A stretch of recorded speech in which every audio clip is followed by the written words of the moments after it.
सेवा ही उनका उद्देश्य है। आरएसएस से लेकर विधानसभा और संसद की सीढ़ी चढ़ने तक, केंद्र सरकार में मंत्री बनाए जाने और फिर हटाए जाने पर भी उनके व्यवहार में रत्ती भर भी फर्क नहीं आया।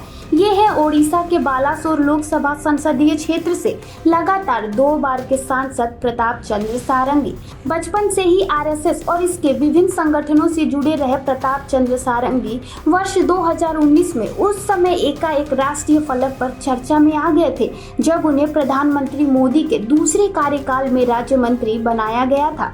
घास फूस की झोपड़ी में रहने वाले सारंगी आज भी लग्जरी वाहनों के बजाय साइकिल से चलना ज्यादा पसंद करते हैं।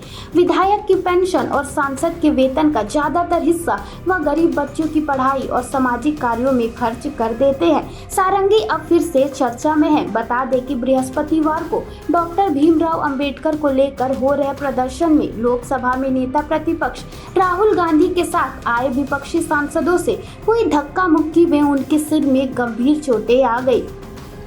अगले महीने 4 जनवरी को 70 वर्ष के होने जा रहे हैं प्रताप चंद्र सारंगी। बता दें कि इनका जन्म 1955 ओडिशा राज्य के बालासोर जिले के गोपीनाथपुर गांव में एक साधारण ब्राह्मण परिवार में हुआ था। उनके पिता का नाम गोविंद चंद्र सारंगी और माता का नाम सिद्धेश्वरी सारंगी था।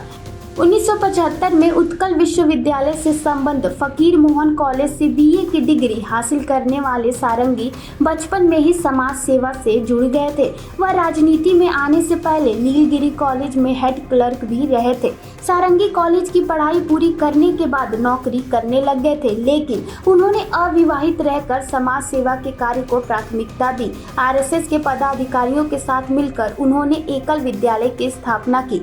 इस एकल विद्यालय के तहत उन्होंने आदिवासी क्षेत्रों में शिक्षा की अलख जगाई। उन्होंने ओडिशा राज्य में गरीब और अशिक्षित लोगों को प्रलोभन देकर धर्मांतरण कराने वाली ईसाई मिशनरियों का भी खुलकर विरोध किया। प्रताप चंद्र सारंगी बचपन से ही बहुमुखी प्रतिभा के धनी थे। उनकी संगठन क्षमता से हर कोई भली भांति परिचित था।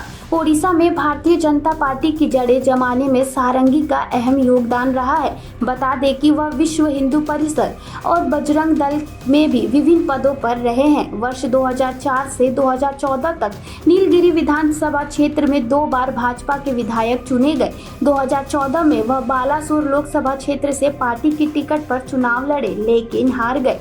सारंगी चुनाव हारने के बावजूद साइकिल से समाज सेवा में लग गए थे और 2019 के लोकसभा चुनाव में उन्होंने तत्कालीन सांसद रविंद्र कुमार जेना को पराजित किया। अरबपति जेना का चुनाव प्रचार लग्जरी वाहनों के तामझाम के साथ होता था, तो वहीं दूसरी ओर सारंगी अपनी साइकिल पर और संगठन के साथ लोगों के साथ बीच में जाते थे। परिणाम आया तो सभी लोग हैरान हो गए। बता दें कि अरबपति सांसद 12,000 से ज्यादा वोटों से चुनाव हार गए और सारंगी 2024 में फिर से बालासोर लोकसभा क्षेत्र में सांसद चुने गए।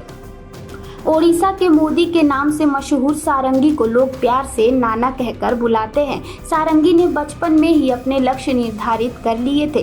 पहला, या तो वह सन्यासी बनेंगे या फिर देश के लिए कुछ करेंगे। सन्यासी बनने के लिए वह रामकृष्ण मठ भी गए, लेकिन मठ वालों ने उन्हें विधवा माँ की देखभाल करने पर जोर देकर वहां से वापस भेज दिया।